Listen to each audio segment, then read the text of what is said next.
William Felton, Bill Russell fue un baloncestista estadounidense que disputó 13 temporadas en los Boston Celtics de la NBA. Con 2,08 metros de altura, jugaba en la posición de pívot.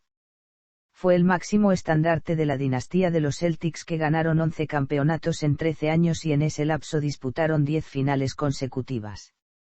Fue en 5 ocasiones nombrado MVP de la temporada, 4 veces máximo reboteador del año, aunque extrañamente solamente figuró en 3 ocasiones en el mejor quinteto de la NBA, a las que se agregan otras 8 apariciones en el segundo quinteto. Antes de su carrera profesional ganó en 1955 y 1956 2 campeonatos universitarios de la NCAA con el equipo de los San Francisco Dons de la Universidad de San Francisco y la medalla de oro en los Juegos Olímpicos de Melbourne 1956 como capitán de la selección de baloncesto de Estados Unidos. Russell es considerado como uno de los mejores defensores de la historia de la NBA, siendo sus tapones y su defensa al hombre las mayores razones del éxito de los Celtics, inspirando además a otros jugadores a mejorar su juego defensivo. También fue notable a la hora de rebotear, recogiendo un total de 21,620 rebotes en toda su carrera y convirtiéndose en uno de los 2 jugadores capaces de conseguir 50 rebotes o más en un partido. A pesar de no centrarse nunca en el juego ofensivo, finalizó su carrera profesional con 14,522 puntos. Desde 1975 ha formado parte del Basketball Hall of Fame y en 1996 fue nombrado uno de los 50 mejores jugadores de la historia de la liga. Asimismo, forma parte de otras 2 selecciones históricas de la NBA, equipo del 25 aniversario de la NBA y equipo del 35 aniversario de la NBA. En septiembre de 2021 volvió a entrar en el Hall of Fame, esta vez como entrenador, algo que solo han logrado 4 personas antes. Poco después de su fallecimiento en 2022, la NBA retiró la camiseta número 6 de Russell en toda la liga, convirtiéndose en el único jugador en la historia de la NBA en recibir tal honor. En las grandes ligas deportivas estadounidenses, tan solo Jackie Robinson en la MLB y Wayne Gretzky en la NHL habían recibido un trato similar. Comienzos. Su familia tuvo muchos problemas con el racismo, hasta el punto de que a su padre le fue negado el servicio en una gasolinera hasta que todos los clientes blancos hubieran sido atendidos. Cuando su padre intentó marcharse y buscar otra gasolinera, el encargado del establecimiento le pegó con una escopeta en la cara amenazándolo de muerte con que se quedara y esperara su turno. En otra ocasión, su madre caminaba por la calle con un vestido elegante cuando un policía local se la encontró y la hizo regresar a casa para cambiarse el vestido ya que le describió como ropa de blanca. Debido al racismo que se respiraba en su Monroe natal, la familia Russell se mudó a Oakland, California. Su madre, Katy, murió de un fallo renal poco antes de cumplir los 33 años de edad. Criado a partir de entonces por su padre, siempre reconoció en él a su ídolo: nunca en mi vida sentí vergüenza por mi padre. Intenté recoger el máximo de su filosofía y añadir mi personalidad, aunque nunca llegué a su nivel. Russell asistió al Instituto M.C. Clemons, donde no comenzó a sobresalir como jugador de baloncesto sino hasta los 2 últimos años de secundaria, cuando ganó 3 campeonatos estatales con el equipo. Universidad. La única universidad que ofrecía una beca deportiva a Russell era la Universidad de San Francisco, donde Russell jugó bajo las órdenes del entrenador Phil Wolpert. Junto con sus compañeros afroamericanos Al Perry y K.C. Jones, Russell se convirtió en objeto de insultos racistas, tanto en USF como en los otros lugares. En un lamentable incidente, hoteles de Oklahoma City se negaron a admitir a Russell y sus compañeros negros mientras el equipo estaba en la ciudad para disputar el All College Tournament de 1954. En protesta a ello, el equipo entero decidió acampar en una residencia universitaria de estudiantes cerrada, lo que ellos más tarde consideraron una importante experiencia de vinculación. Décadas más tarde, Russell explicó que sus experiencias le endurecieron contra el abuso de todo tipo de clases. Nunca me permití ser una víctima, dijo. Russell lideró a USF Dance a los campeonatos de la NCAA de 1955 y 1956, incluyendo una racha de 55 partidos consecutivos ganados. Se convirtió en un jugador popular gracias a su fuerte defensa y su habilidad para taponar los tiros rivales, llegando a colocar 13 en un partido.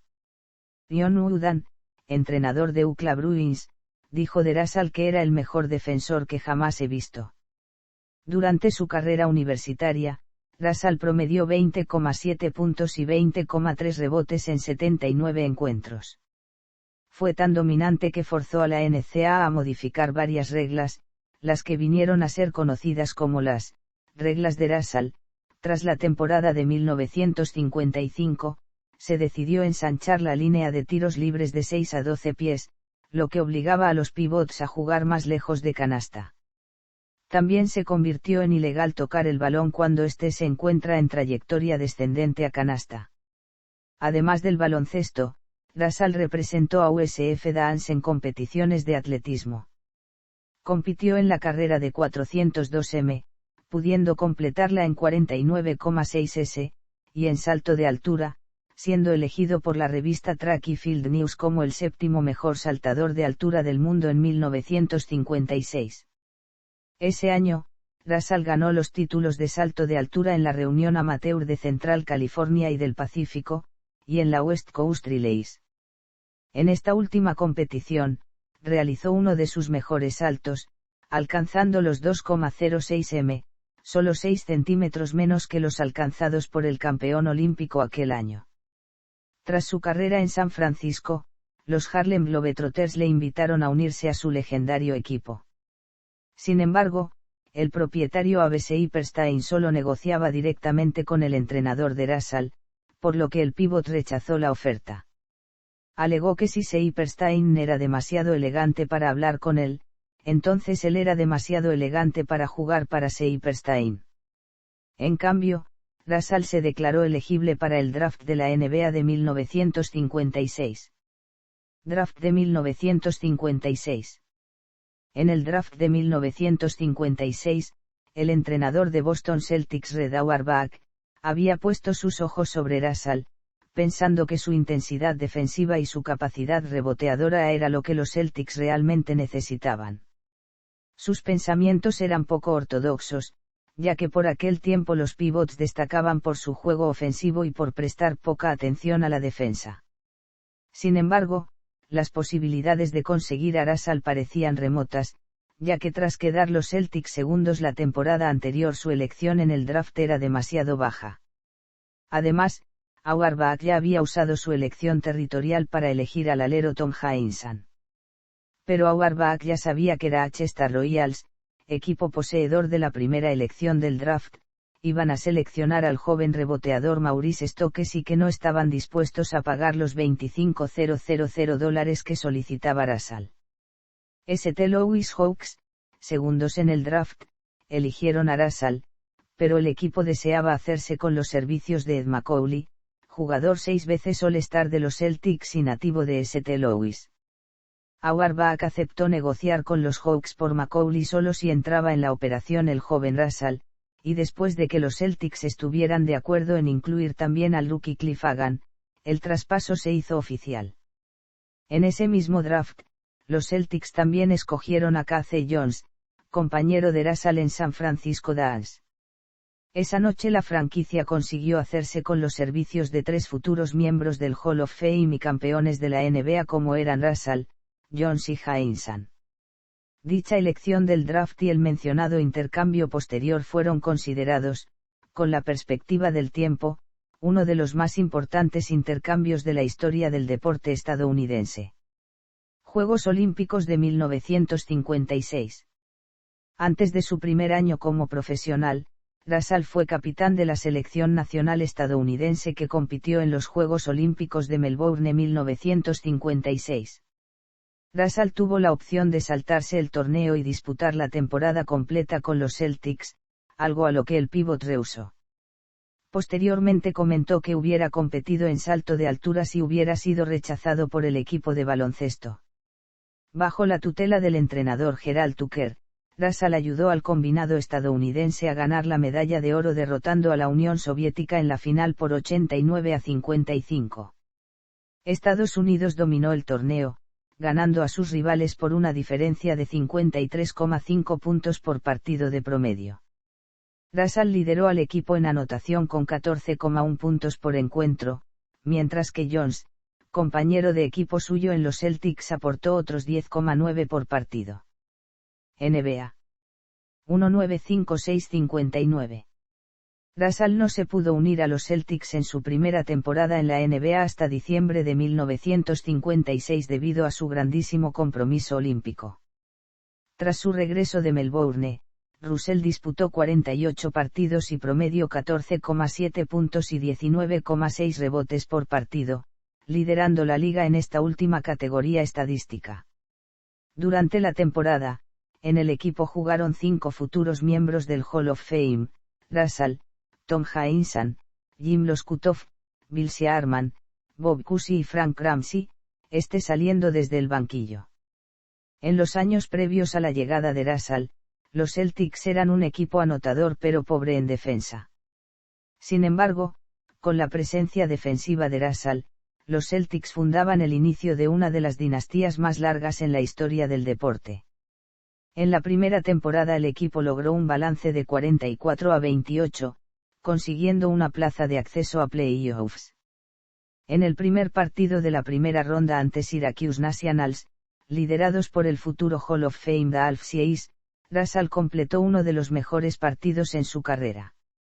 Finalizó con 16 puntos, 31 rebotes y 7 tapones, aunque por esa época los tapones no eran una estadística oficial. Los Celtics barrieron a los Nationals y posteriormente se plantaron en sus primeras finales. En las finales de la NBA se enfrentaron a St. Louis Hawks, equipo liderado por la estrella Bob Pettit y el ex Celtic Macaulay. Ambas franquicias llegaron al séptimo partido, siendo en el decisivo de la serie en el que Russell completara el famoso Coleman Play.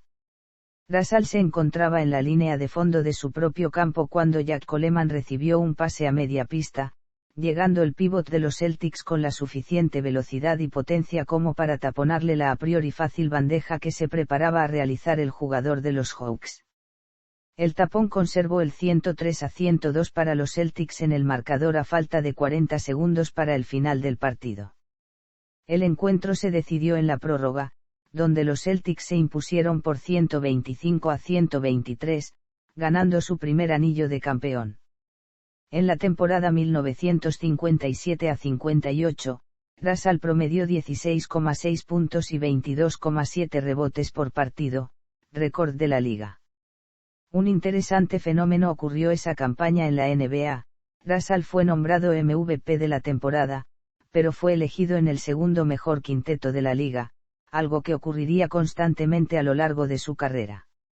La NBA razonó que otros pivots eran más versátiles que Russell, pero ningún otro significaba tanto para su equipo como lo hacía él. Además, hasta la temporada 1979-80 el MVP de la temporada era elegido por votación de los jugadores, mientras que el equipo All-Star era elegido por votación de periodistas y comentaristas. Por segundo año consecutivo los Celtics poseían el mejor récord de la NBA, avanzando fácilmente hasta las finales de la NBA. En ellas se encontraron de nuevo a los Hawks, lesionándose Russell en el tercer partido de la serie. Liderados por Macaulay y Pettit, y con su entrenador Alex Hannam, los Hawks se alzaron con su primer campeonato en 6 encuentros. En la campaña 1958-59, Russell continuó con sus dominantes números, 16,7 puntos y 23 rebotes por noche. Se convirtió en uno de los mejores reboteadores de todos los tiempos, promediando no menos de 23 rebotes por partido en sus 7 siguientes temporadas en la liga. Los Celtics se hicieron con el mejor récord de la liga ganando 52 partidos, liderados por Russell hacia unas nuevas finales de la NBA.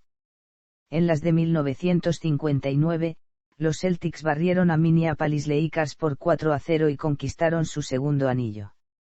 John Kundla, entrenador de los Lakers, dijo tras la serie: "No tememos a unos Celtics sin Russell, sin él podemos ganarles". Es el tipo que nos batió psicológicamente. 1.959.66.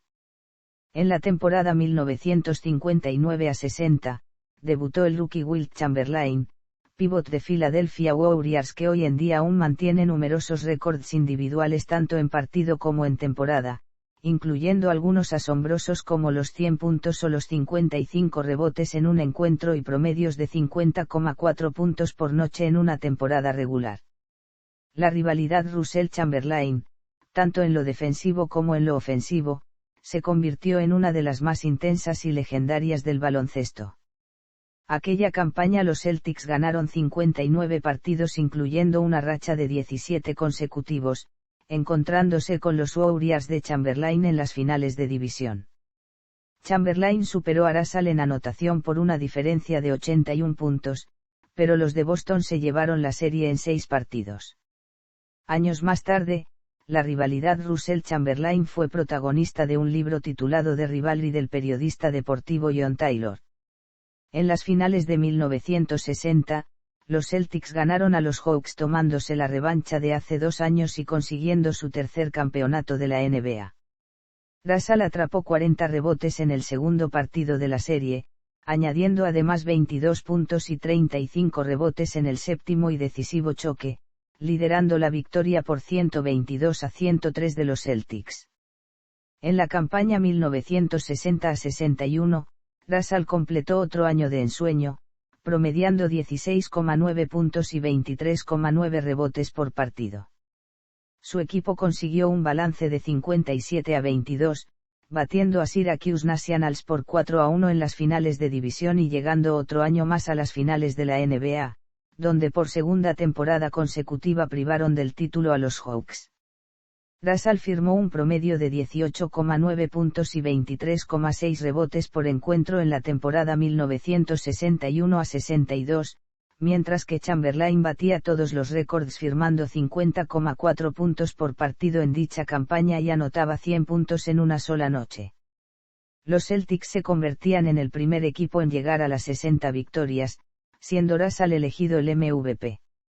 En la postemporada, la franquicia capturó el cuarto anillo en su historia, derrotando en las finales de 1962 a los Lakers y con un Russell decidiendo la serie con 30 puntos en el séptimo y decisivo partido.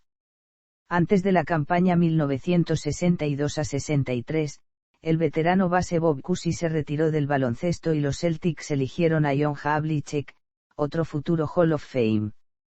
Una vez más el equipo estuvo liderado por un inspirado Russell, promediando 16,8 puntos y 23,6 rebotes por partido durante dicha campaña y ganando su cuarto título de MVP de la temporada.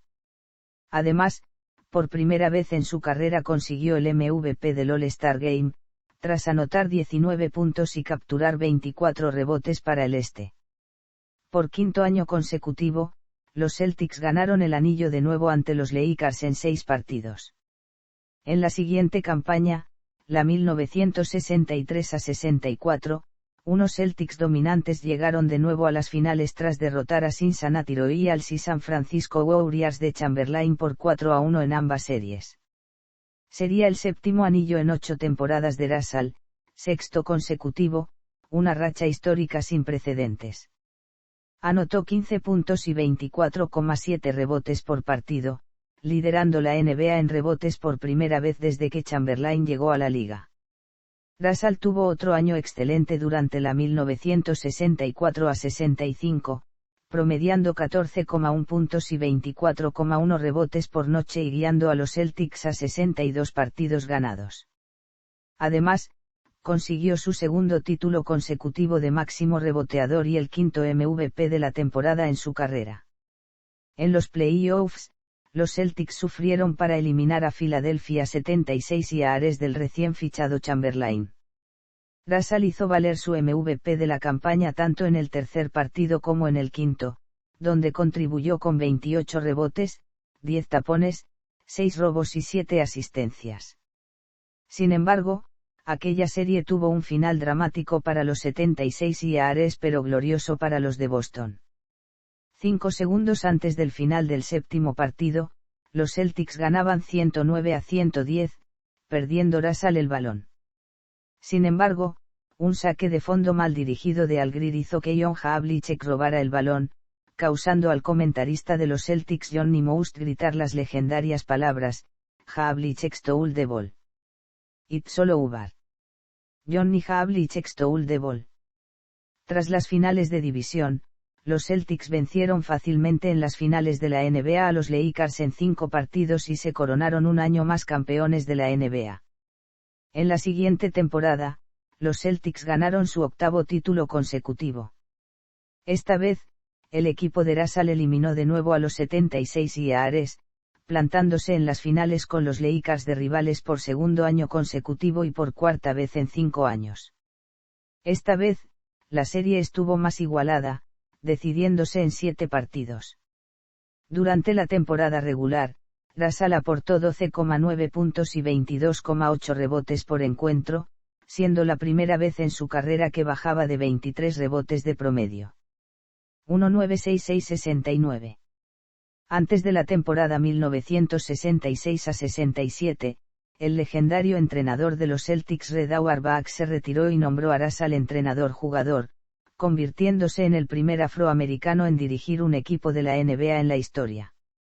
La racha de 8 campeonatos consecutivos llegó a su fin, siendo eliminados por los 76 Ers de Chamberlain en las finales de división que además superaron el récord de más victorias en una temporada, en posesión de los Celtics con 68. El entrenador aquel año de los 76 Ers era Alex Hannam, técnico que había dirigido a los Hawks de 1958, vencedores de los Celtics en las finales de la NBA de aquel año. En su penúltima temporada en la NBA sus números descendieron, promediando 12,5 puntos y 18,6 rebotes por partido a la edad de 34 años.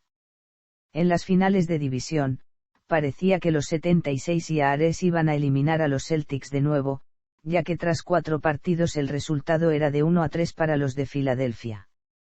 Sin embargo, lograron igualar la eliminatoria y en el 7º partido Russell limitó a Chamberlain a tan solo 2 intentos de tiros de campo en la segunda mitad. Los Celtics lideraban el marcador 97-95 a falta de 34 segundos cuando Russell sentenció el partido con varias jugadas decisivas que dieron la victoria a Boston. Posteriormente, los Celtics derrotaron a los Lakers en las finales de la NBA por 4-2, consiguiendo Russell su 10º título en 12 años. Russell fue nombrado mejor deportista del año por Sports Illustrated. Tras perder por 5ª vez consecutiva contra Russell y sus Celtics, el base de los Lakers Jerry West exclamó: "Si tuviera que escoger a algún jugador de baloncesto en la liga, mi primera opción sería Bill Russell. Nunca deja de asombrarme". En la temporada 1968-69 y última de Russell, las posibilidades de ganar el campeonato eran más débiles. Russell aportó 9,9 puntos y 19,3 rebotes por partido, pero los Celtics consiguieron un mediocre balance de 48-34 en temporada regular y entraron en playoffs como el 4º mejor equipo del este.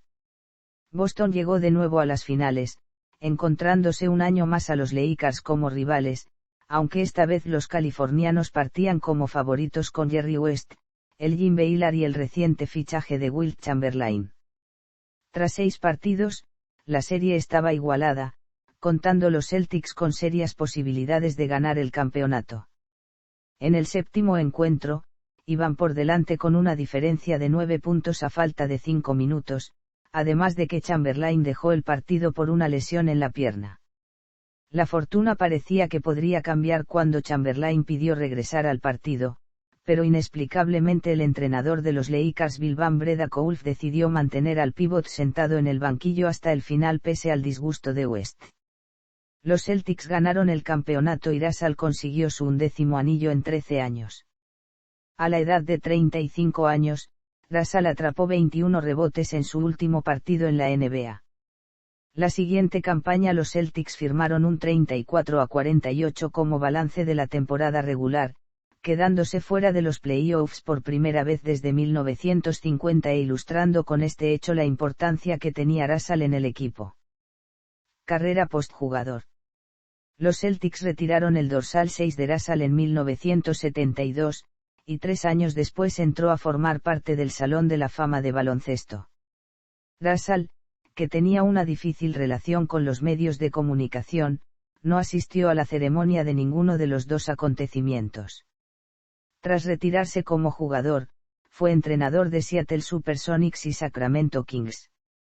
Su etapa como entrenador no fue muy exitosa, aunque lideró a los Sonics a playoffs por primera vez en su historia. Irónicamente, 2 años después los Sonics ganarían el campeonato con Lenny Wilkens usando una estrategia similar a la que usó Russell. Su paso por los Kings fue más frustrante, dejando el equipo con un triste balance de 17-41. En el tiempo que transcurrió entre su paso por los banquillos de los Sonics y Kings, Russell trabajó como comentarista, aunque nunca como locutor. Russell también escribió libros, entre los que se incluyen Second Wind y Russell's Rules. Tras varios años fuera del ojo público, Russell volvió a ser noticia en enero de 2006 al convencer al pívot Shaquille O'Neal, de Miami Heat, para hacer las paces con su antiguo compañero de equipo, el escolta de los Lakers, Kobe Bryant. El 17 de noviembre de 2006, el 2 veces campeón de la NCAA, fue reconocido por su influencia en el básquetbol universitario al ser incluido en la clase fundacional del National Collegiate Basketball Hall of Fame. Fue uno de 5, junto con John Wooden, Oscar Robertson, Dean Smith y James Naismith, seleccionados para representar a la clase inaugural. El 20 de mayo de 2007 la Universidad de Suffolk otorgó a Russell un doctorado honorífico, y el 7 de junio de 2007 la Universidad de Harvard otorgó a Russell un título honorífico. Russell también fue honrado durante el fin de semana All-Star de la NBA en 2009 en Phoenix. El 14 de febrero de 2009, el comisionado de la NBA, David Stern, anunció que el premio al jugador más valioso de las finales de la NBA pasaría a denominarse Premio Bill Russell al jugador más valioso de las finales de la NBA en honor al 11 veces campeón. Al día siguiente, durante el entretiempo del partido de las estrellas de la NBA, los 3 capitanes de los Boston Celtics, Paul Pierce, Kevin Garnett y Ray Allen, sorprendieron a Russell al presentarle una tarta de cumpleaños con motivo de su 75º cumpleaños. El 18 de junio de 2007, Bill Russell fue incluido en la clase inaugural del Salón de la Fama FIBA. Bill Russell fue galardonado con la Medalla Presidencial de la Libertad en 2011. Fallecimiento. Falleció en la madrugada del 31 de julio del 2022 de forma pacífica, rodeado de su familia, por una enfermedad. Estadísticas de su carrera en la NBA. Temporada regular. Playoffs.